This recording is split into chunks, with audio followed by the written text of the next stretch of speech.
working as public representatives. We work at any time.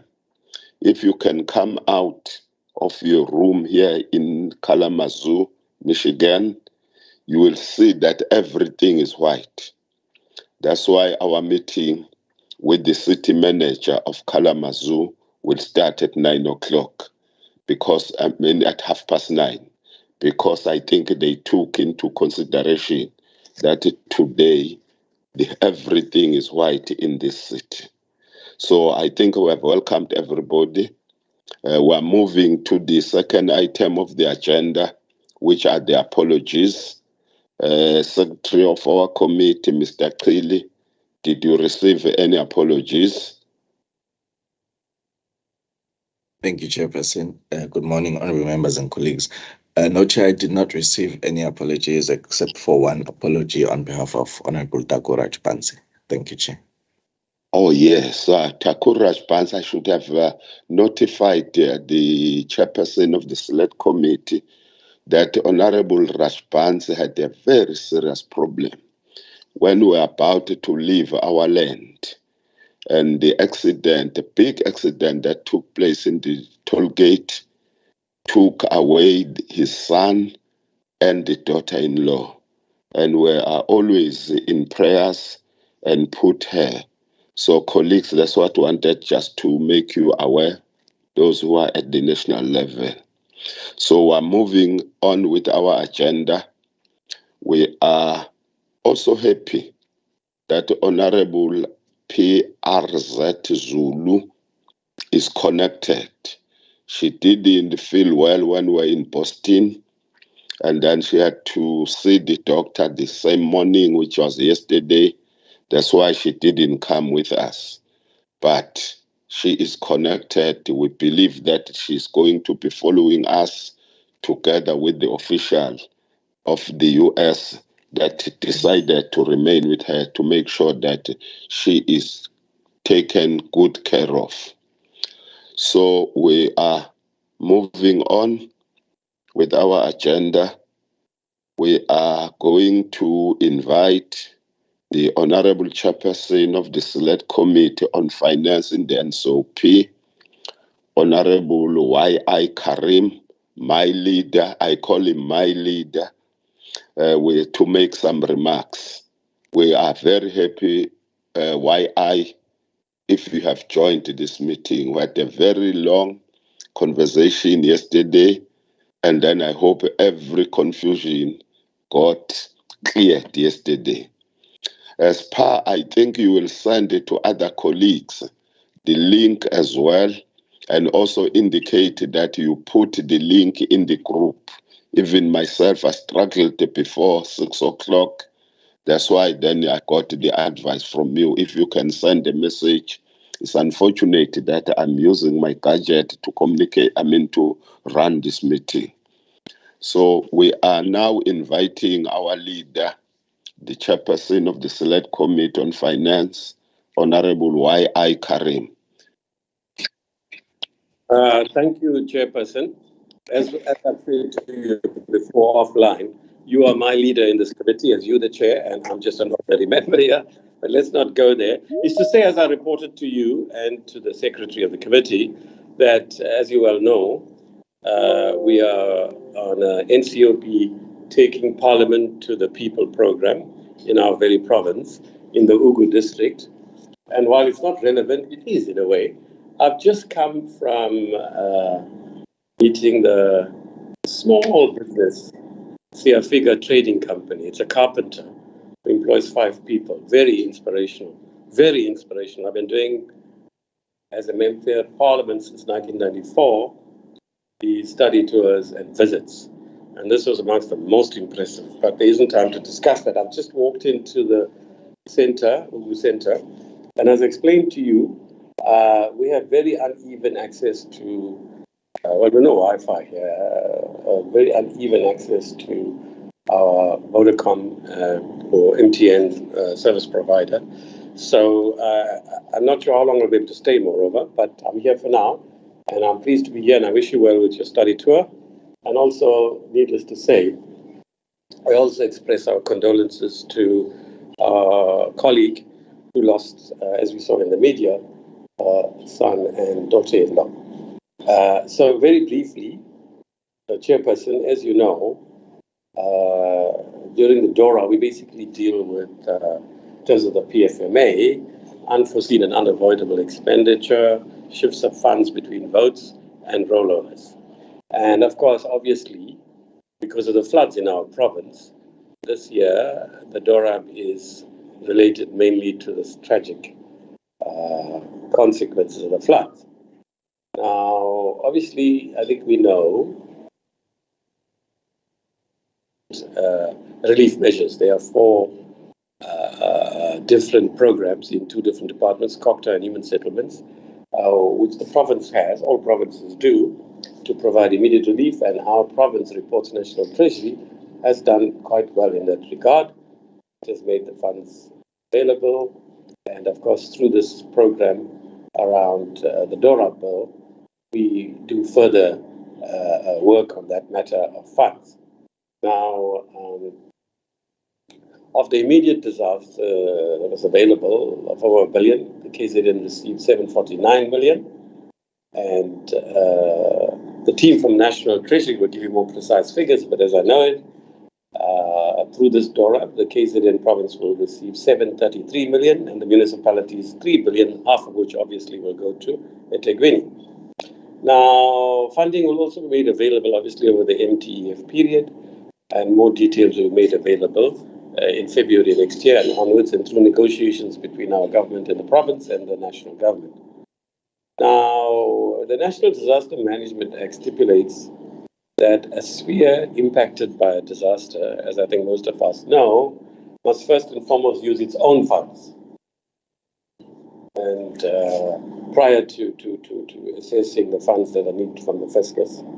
And the KZN has, in fact, done that from the provincial equitable share, 1.9 billion.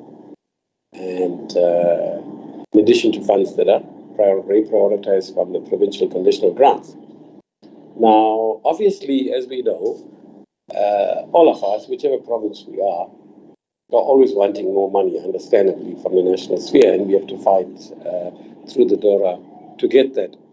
But just as important, sometimes even more important, as we know, especially after the PPE disaster during the COVID-19 outbreak with procurement irregularities, and people are in the court process and SIU investigations continue in that regard, we have to ensure, we are the legislature, we have to ensure that the money is spent effectively and efficiently and for the very reasons that it was allocated, both from the provincial fiscus and the national one. Moreover, in previous occasions, National Treasury draws our attention to this, that people complain about funds in the provinces, they get it, and then they don't spend it. So this committee has a crucial, absolutely crucial role to play. As we all know, people who have been affected disproportionately by the floods are the poor and disadvantaged, as often happens in natural disasters. Although, of course, it affects all classes and strata of the population. Now, the truth is that we haven't done enough in the province to cater for people's needs. And the frustrations are building up. Every now and then it pops up in the media, or you bump into somebody who's familiar with what's going on, especially in eThekwini. You hear that things are far from where they should be, and the Premier herself has been addressing that issue, as indeed are the COCTA MECs and others. Now, we have to ensure, comrades, both the NCOP and the KZN Legislature, that the money is spent efficiently and effectively and swiftly, and also there are no irregularities. And in this regard, the provincial and national treasuries and departments of COCTA also have a crucial role to play. So having said that, much of which I think you already know, but for what it's worth, I just thought I should remind us about it. I hand over now to Treasury, but I hand over first to you, Chairperson, and I will remain as much as I can. And if you don't connect with me, or if you see I'm off, it's only because I have no other choice. But I hope to remain on till I'm told it's an hour's meeting till 2 o'clock. Thank you very much. Thank But you I very hope to much, remain on Honorable to Member, I've told you Chairperson the of the hours Select meeting till Committee 2 on o'clock. Thank you Finance very in much. our NCOP. Your remarks are very, very important. But I hope to remain on And we are very to happy as the I've told you Finance the hours Portfolio meeting till Committee 2 on o'clock. Thank you Finance very in much. our NCOP, that the NCOP your remarks are very, very important. But I hope to remain on. We want to tell you that we as KZN Legislature feel that we are not doing enough, both as the national and provincial spheres, in order to make sure that we render adequate support to local government. That's why in the Legislature of KwaZulu-Natal in this term, we are using Section 132 of the Constitution in order to spend a lot of time assisting municipalities, looking at all issues and all the stuff. Then also the Finance Portfolio Committee of KwaZulu-Natal, for the first time in 2022, we have received the Section 71 reports in terms of the MFMA from the MEC for Finance, and we took a stand that we are not going to start this report and research and all the stuff. We are going to go straight to the municipalities that are having difficulties and then engage with them. We engage 2 districts, which is Umkhanyakude, that is performing badly, and Otugela, and then dealt with issues. We want to indicate that we have isolated 17 problems that need to be confronted head on if we would want services to go down to our people, starting from budgeting up to the spending of the budget. That's what we have done. 17 issues that we have isolated and then all the stuff. So we are very, very happy that the provincial and the national treasury is going to clarify this thing of 1 billion that the president announced during his visit in KZN. And we have been under pressure from media and everybody as to where is the 1 billion and whatever. I remember when we explained as members of the Finance Portfolio Committee that the 1 billion we said we needed first to reprioritize from our budget, as you are indicating, Chairperson, and then the national disaster will then look at the matter and then respond. We knew when does the national government respond. Fortunately, some of us are not keen in playing cheap politics. We speak facts. That's what we were taught in the revolution. Say the truth, no matter how painful it is. Then that's why we explained in one. I think we're dealing with one of the reports that we tabled in the legislature, and we explained the reprioritization process in terms of the practice and then the processes that the national disaster will take in order to make sure that they assist. Fortunately, we are going to get that particular information. Thank you very much, Honorable Chairperson. We are now moving to the National Treasury officials to brief us on this bill. So we are ready for you, officials of the National Treasury. I think Fano and her team are part of this briefing.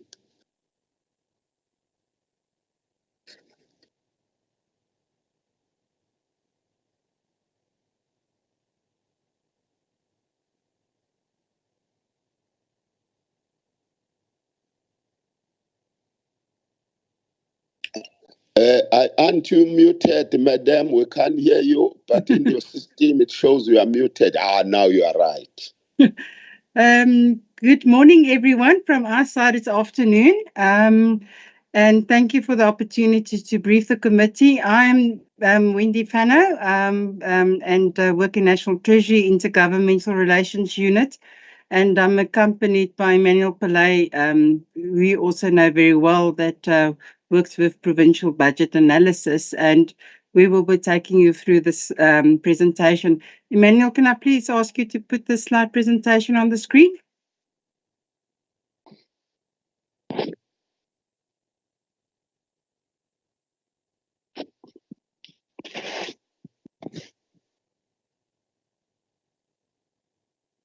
Thank you so much. If you can just put it in slide mode, it will be very much appreciated.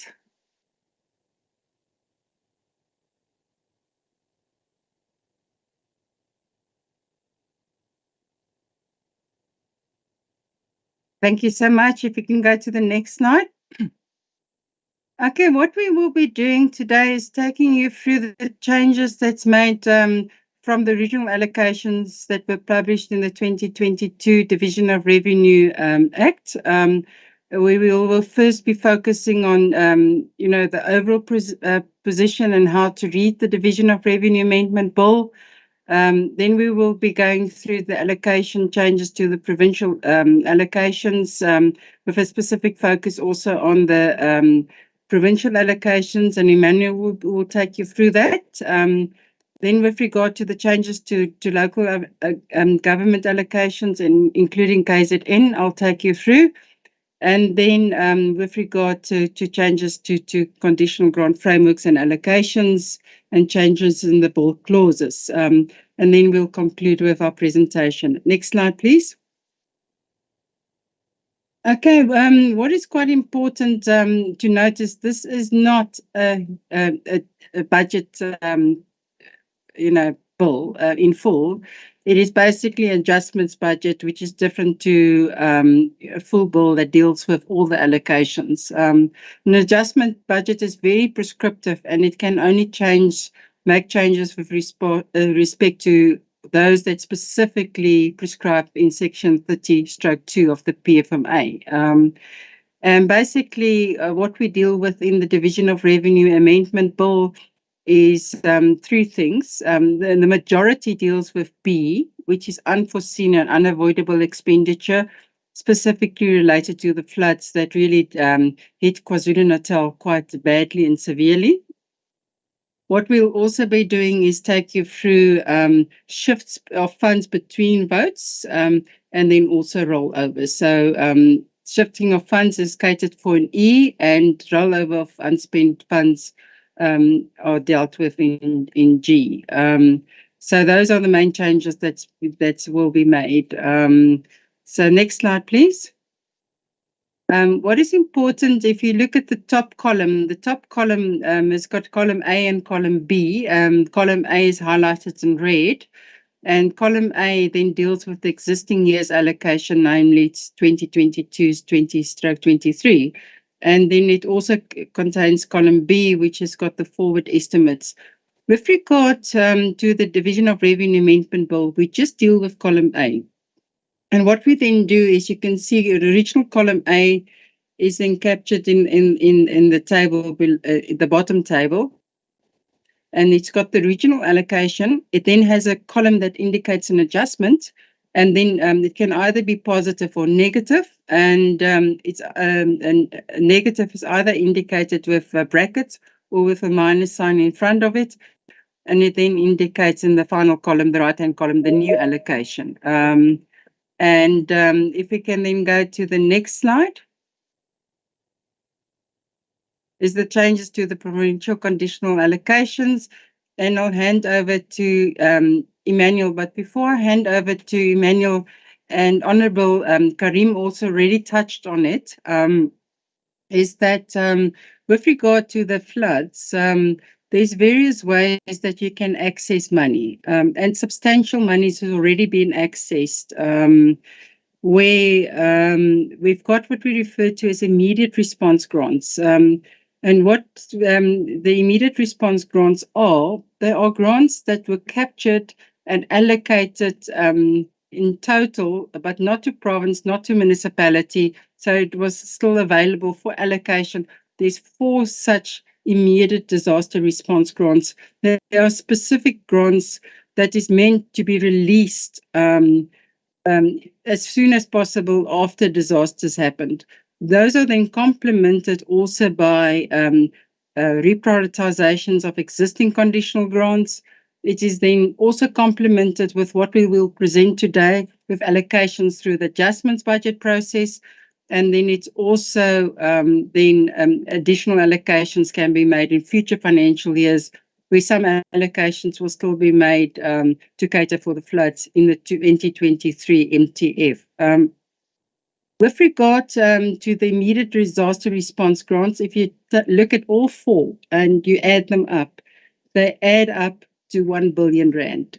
So it's not new money. It's money that's already catered for in the system. And I know that a lot of people assumed, or the impression was, unfortunately incorrectly created, that it's additional new money.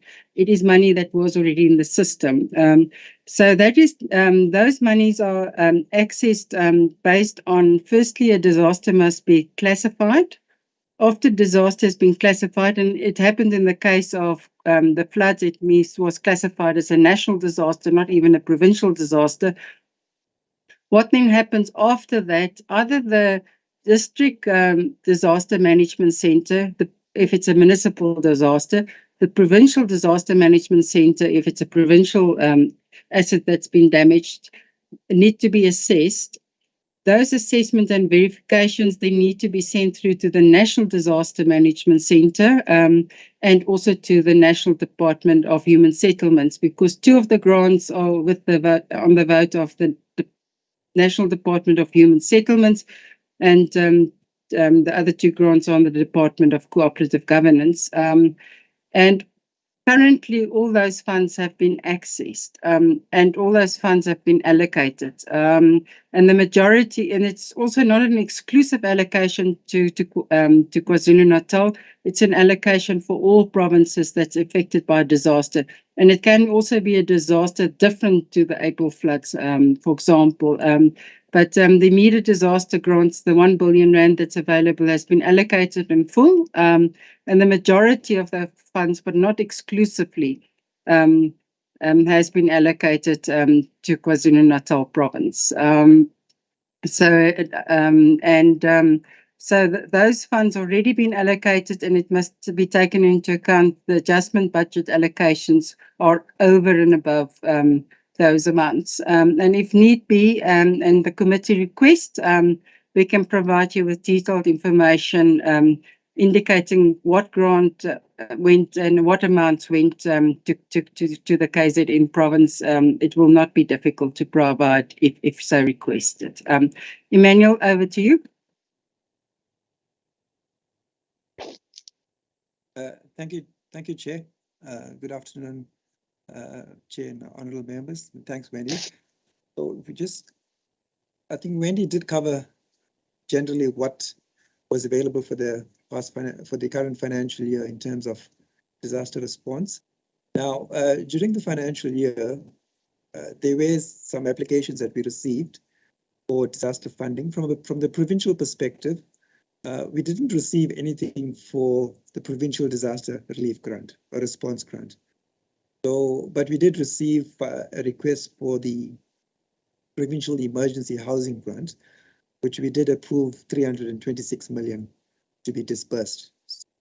First tranche of that was disbursed in June, towards the middle of June, and that was 140 million rand.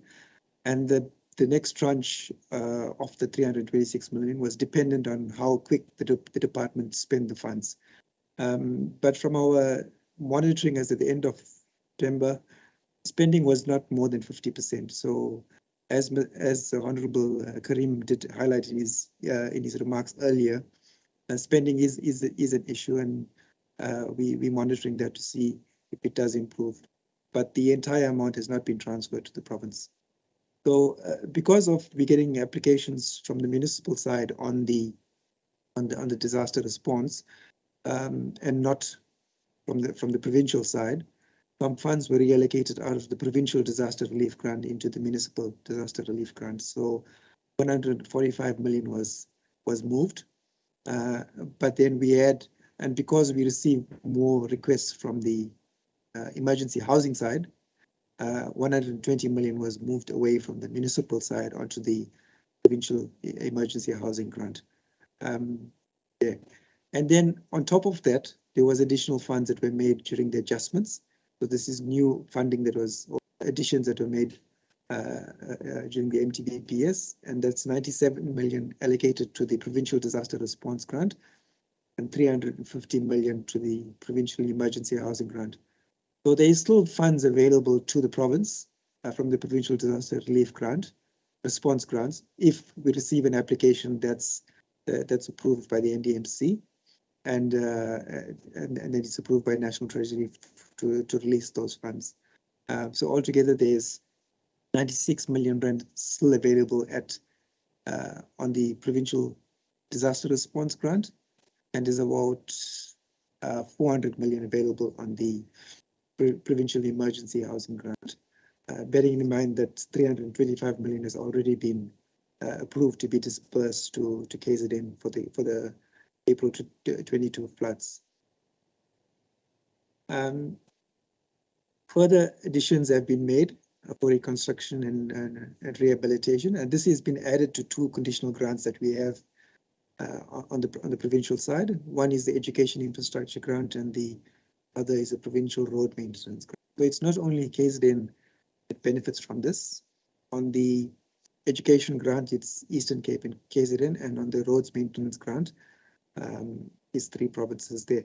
I'll give you a breakdown just now in terms of how much exactly KZN receives for that. 49 million has been added to the provincial equitable share, and this is to cater for the people that are in these centres at the moment, that were displaced and put into community halls and so forth. And this 49 million rand will be used towards purchasing of baby formula, nappies, providing meals for these people in the centres, and to have an on-site social worker and a supervisor, and also to provide a system to track the progress of the people in the shelters. So that's what the 49 million rand will be added for.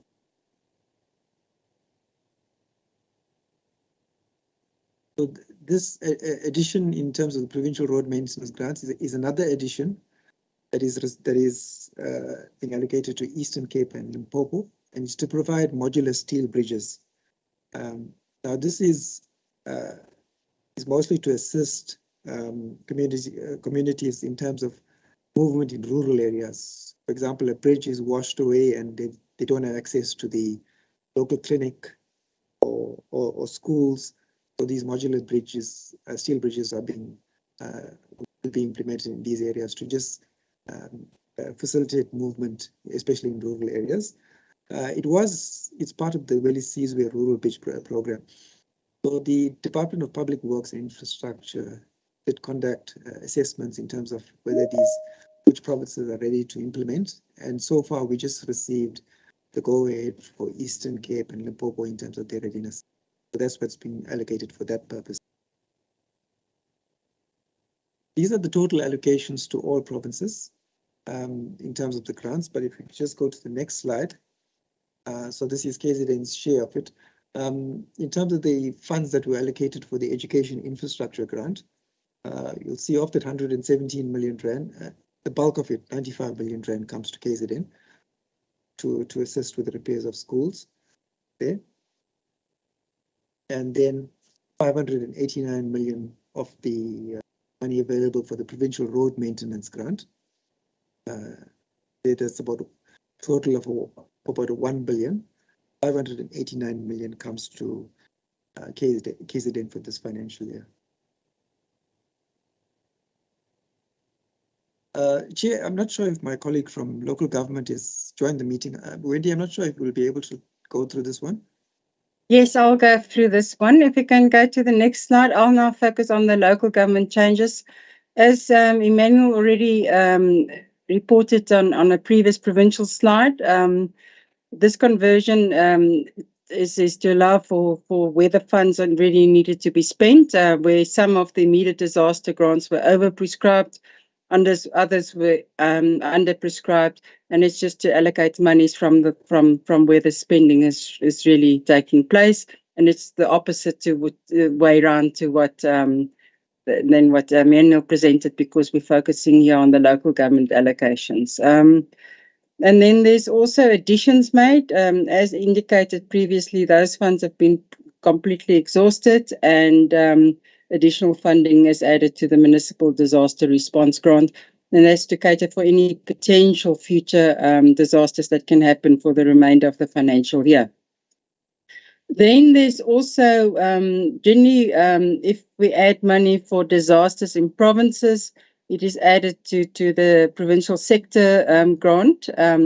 If money is added, there's a specific disaster reconstruction and rehabilitation grant on Department of Cooperative Governance budget, and those grants are generally used to allocate the money. And a number of allocations, additional funding is made for Eastern Cape, but also for KwaZulu-Natal, and I'll take you through that amount of 3 billion rand.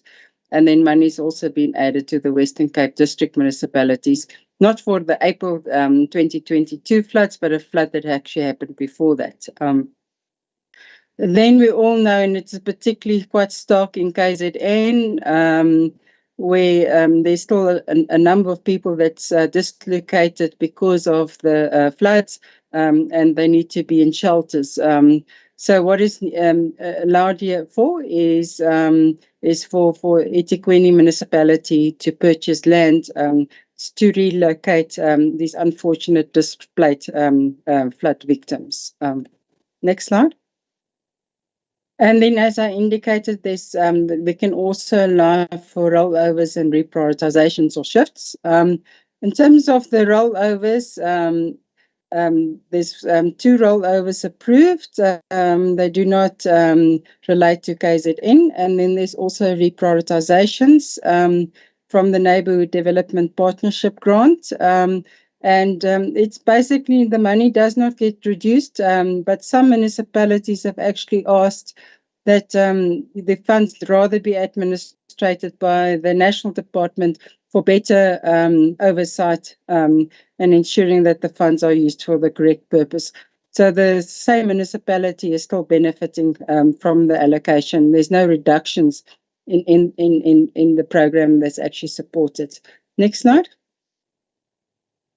And similar to Emmanuel, I'll basically skip over this slide. These are just indicating the large allocations made. What this slide then indicates is the specific allocations to individual municipalities. Like Honourable Carrim pointed out, there's an additional allocation just under 3 billion to the benefit of KwaZulu-Natal municipalities. The majority is going to the eThekwini municipality of 1.5 billion, and it's all to fix infrastructure damaged by the floods.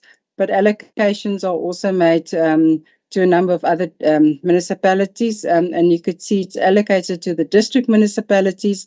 And later in the slide presentation, I'll come back to this because it's important that we ensure that the money are allocated to the municipality, be it district or local municipality, that's responsible for that service. Next slide, please.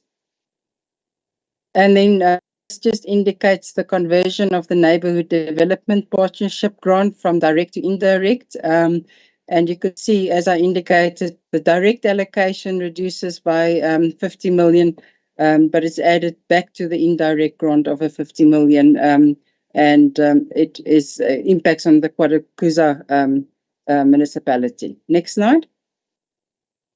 And then the one about the informal settlements upgrading partnership grant, it benefits the eThekwini municipality to the tune of 92 billion. Yeah, and maybe just important to note is that although the eThekwini municipality did not really benefit from the immediate response grants, it is benefiting through the adjustments budget process. Next slide, please. And then what we then do in terms of the Division of Revenue Act, if we make a change to a conditional grant framework, either to correct the error or an omission, we then need to consult Parliament and get their support before we can change the Gazette and gazette it then through the National Treasury process. And next slide, please. And we had to make a number of changes to conditional grant frameworks to allow for the disasters that happened and allow for the spending on the disasters to happen. So in terms of the first 3 grants that's mentioned, the additional conditions are added to ensure that spending takes place on the rural bridges to deal with the floods, it's a provincial roads maintenance grant, the education infrastructure grant, and municipal disaster response grant, and then also the informal settlements upgrading partnership grant. And then there's another change that's needed. Again, it does not impact on KZN, but one municipality in Eastern Cape has changed their name, and we're just changing their name accordingly in the allocations. Next slide. Okay, this is a very important slide because it impacts both on Western Cape and as well as KZN. Remember, I explained the process where if an immediate disaster response grant or a adjustments budget allocation is made, we base it on information that we receive from the National Disaster Management Centre. The National Disaster Management Centre, in turn, base the information on what they received from either the Provincial Disaster Management Centre or the Municipal Disaster Management Centre that's either located in the district municipality or the metro concerned. So what has happened when the Municipal Disaster Management Centres have submitted the information, and it was then submitted by the Provincial Disaster Management Centres, all allocations were linked to the district municipalities.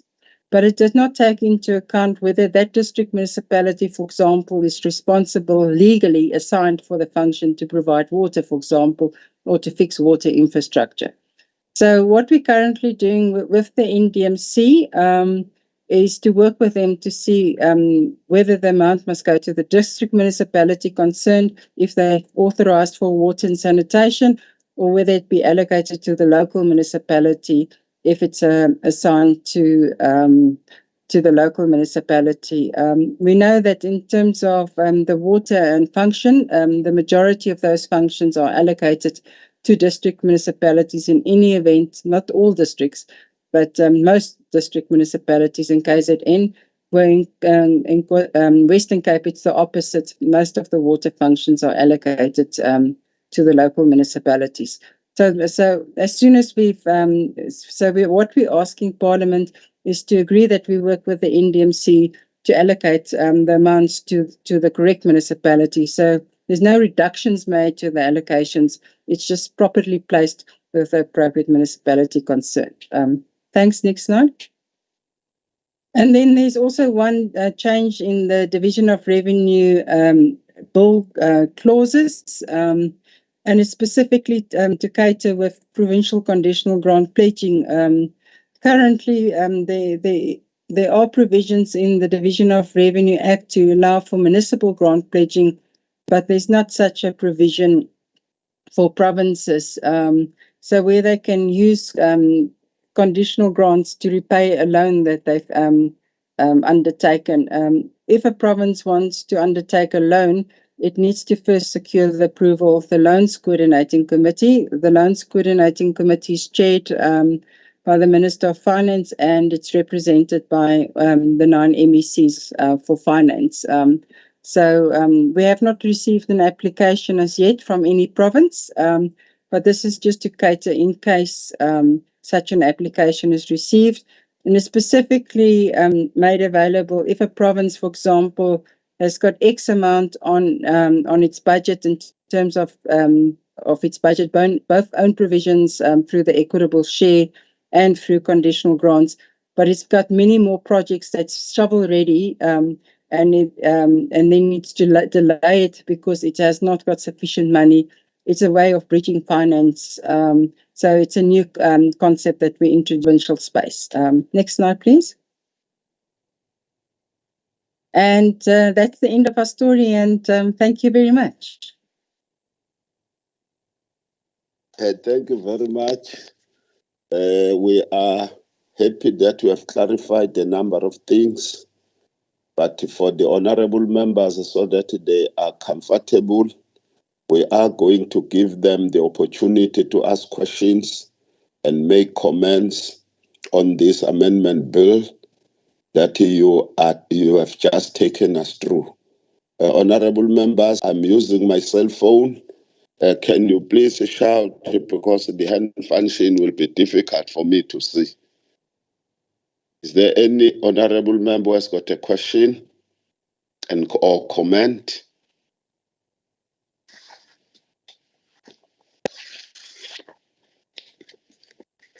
It seems as if everything is clear.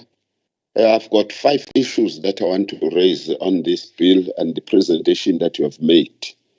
The first one is a comment around the flood disaster. Would want to indicate that we are quite happy that your explanation of the 1 billion and other things related to it has been clearly clarified as per the understanding that we had around the issues of reprioritization and additional allocation. I think you have done that. The things that are not clear in my mind that I would want you to clarify are the following. One, if I had each and every department, when we were doing our scrutiny, we discovered that there are departments that had committed funds and which were submitted to the National Treasury for the rollover. But I am not hearing even a cent that was rolled over to our province. That's the first question. The second question is what I think it was Emmanuel as well, around the question of disaster on human settlements. I think he indicated that there is an outstanding application that is not forthcoming from KwaZulu-Natal. I wanted to find out as to whether that application should come from human settlements, so that immediately after this meeting, I phoned the head of Department of Human Settlement to explain to me as to why that application has not been released. I might not have heard clearly. I don't want to make myself a fool and phone the accounting officer only to find that I did not understand well. So that's the second thing that is worrying me. Then the third thing that is worrying me is the report by Wendy around the question of the changes from the direct to indirect grants. I wanted to find out if the situation has changed, that the indirect grant, I remember vividly during the 5th Parliament, the FFC presentation to the national government indicated that to indirect conditional grants was showing that that money was not spent like the direct grants. But in this case, I'm hearing the change from direct to indirect. I think when you picked up my question, are now indirect grants performing better than the direct grants? That's the shift to indirect grants. The last one, which is a thorn in my flesh, is this thing that is called the back pay to Izinduna. I wanted to find out why the National Treasury is silent around that when there is groundswell in KwaZulu-Natal, where our own Izinduna are being owed the monies dating back to the time when President Zuma signed that piece of legislation. I want to find out as to why the National Treasury is not coming to the party to deal with that matter. As you all know, that KwaZulu-Natal declared years then that they were not going to be able to pay Izinduna. We were pressurized to pay Izinduna, but we couldn't pay the back pay. And there were engagements with National Court, Tito Mboweni when was minister, now the deputy president.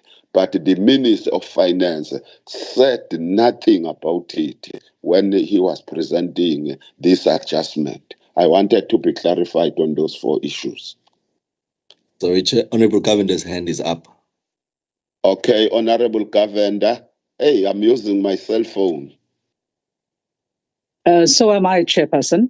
Thank you very much. I just wanted to ask, in terms of the additions to provincial allocations, and I see that there's an amount of 389 million added to the provincial roads maintenance grant, right?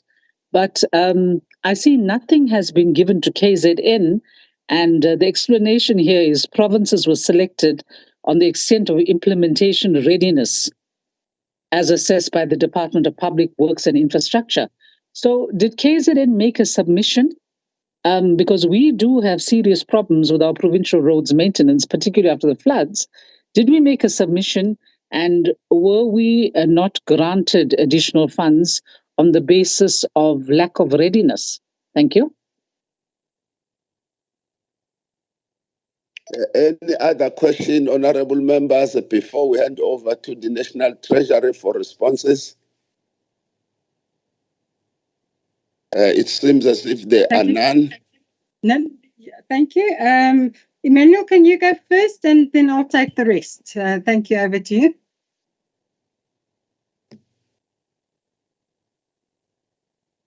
Okay, thank you, Wendy. Thank you, Chair. So in terms of the rollovers, I just wasn't clear. Did you mean the rollovers of conditional grants from the previous financial year? It's referring to the rural bridges allocation, Emmanuel. No, the rollover. The rollover, yeah. That's, yeah.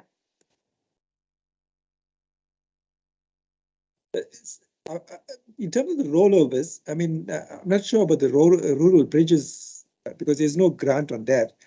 But the conditional grant rollovers that we normally grant at the end of the financial year. For the 21-22 financial year, we did grant rollovers to KZN for around 114 million rand. And it just covers a number of grants. I'll just give you a few now. Got the schedule open. Yeah, it's mostly against the health, education. Sorry, it's mostly against the community library services grant and education that we did approve rollovers for that. Okay. Emmanuel, can I ask you just to explain the difference? When is the rollover reflected in the Division of Revenue Amendment Bill, and when is it dealt with like the rollovers you just referred to? I think it will be important to clarify the difference between the two. Thanks. Okay. Thanks, Wendy. So the rollover process, it all depends on where the funds are residing at the end of the financial year.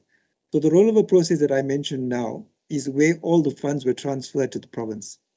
So it was not held at National Department at the end of the financial year. So the adjustments that you're seeing that we presented to you are all national adjustments.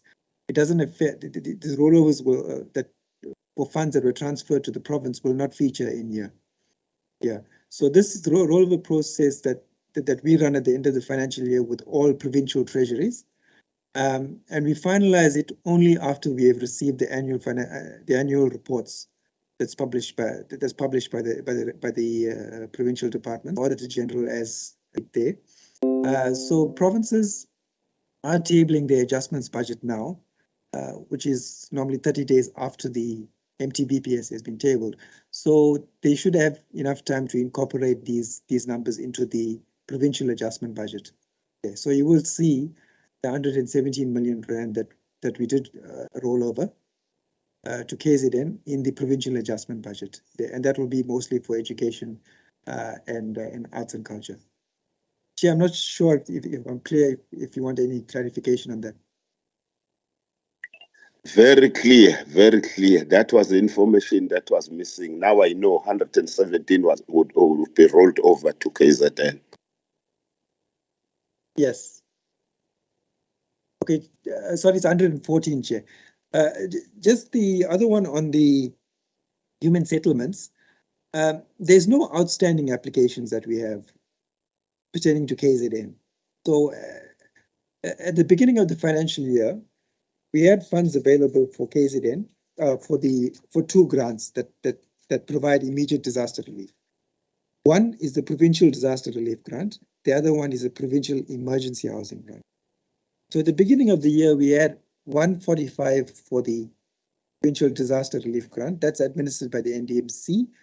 And then we had 325 million rand available for the Provincial Emergency Housing Grant. And that's dealt with by the Department of Human Settlements.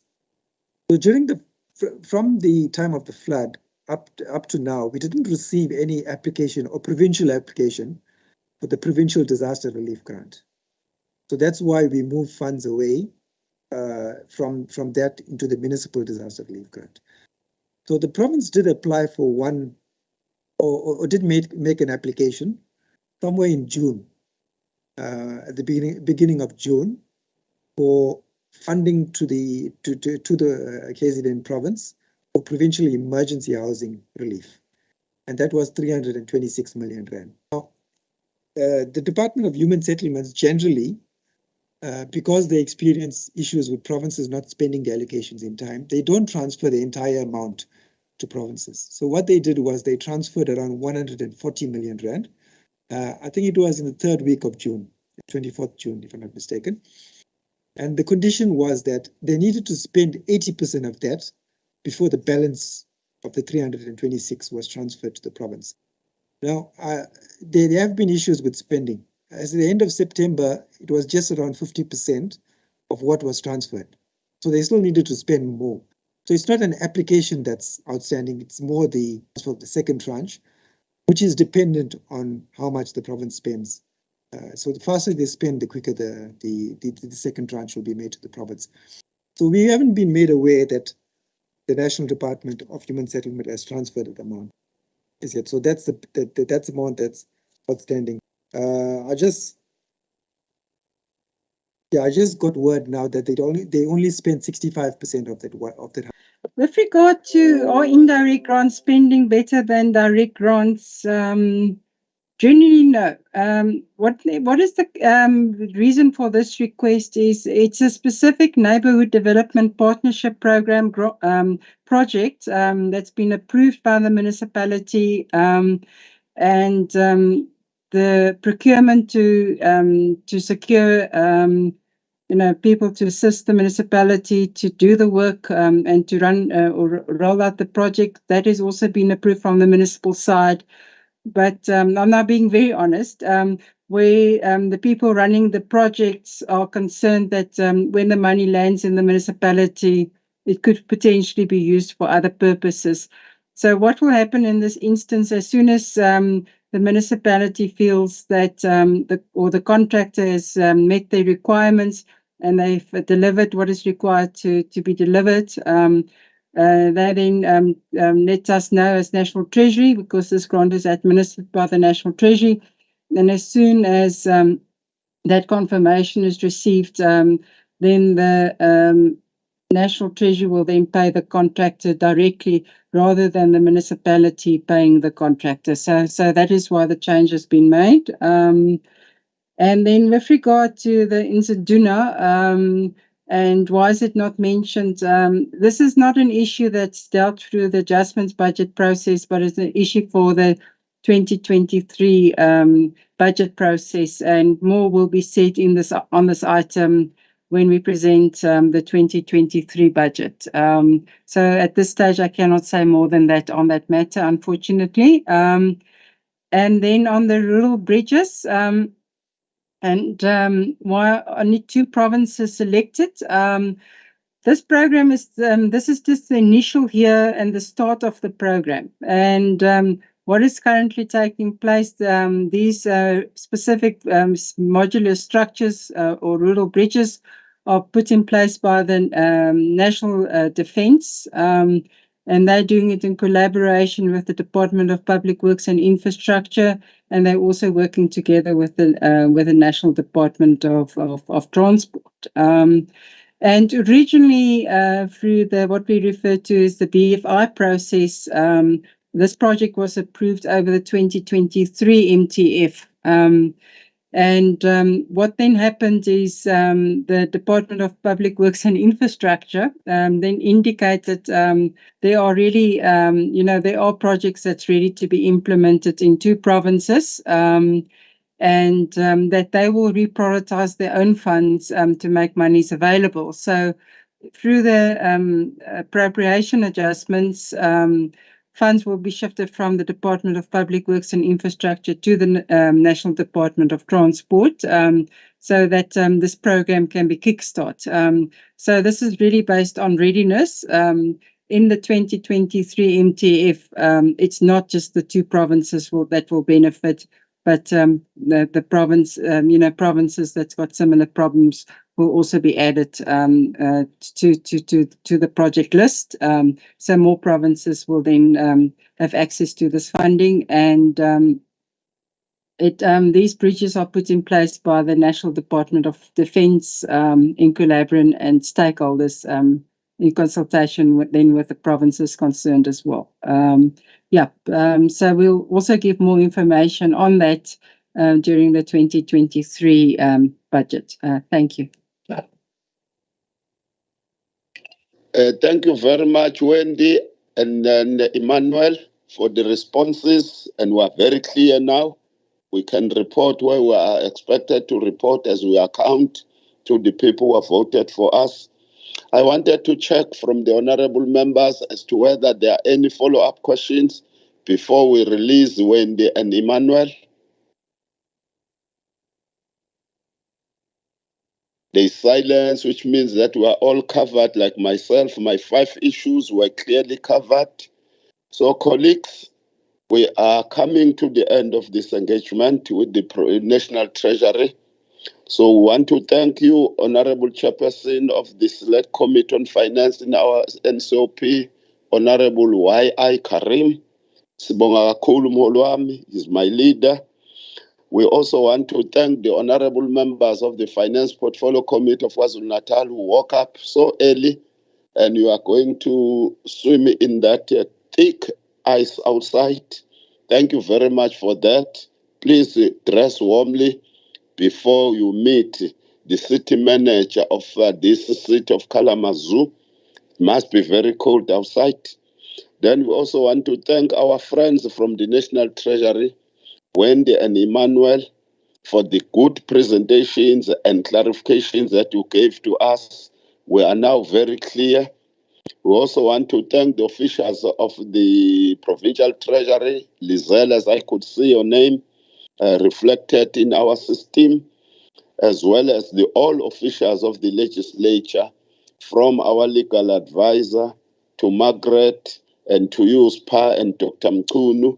Thank you very much, and other officials who were connecting us. And I could see all of them, Tulane and them. So we really come to the end of this engagement, and we are getting ready for our first meeting at 9:30. We want to get the best practices that are there in the states. So thank you very much. Enjoy your day. Chair. Thank you, Chair. So, Chair, please don't forget the conferral of the negotiating mandate, Chair. Thank you very much. Thank you.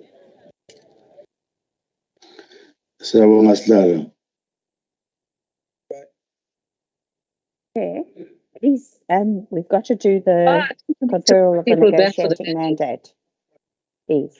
As PA is quite clear that we have no issues with this amendment bill, then it's quite clear that we are going to deal with that. Because in the discussion, there were no issues that were raised in opposition of the bill. I think Margaret is going to do so. You know, we are pressurized by the environment in which we work. Thank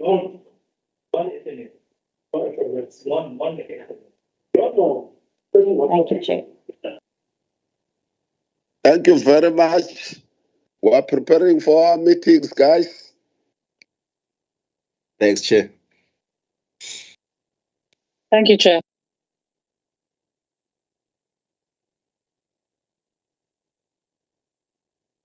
Thank you, Chair.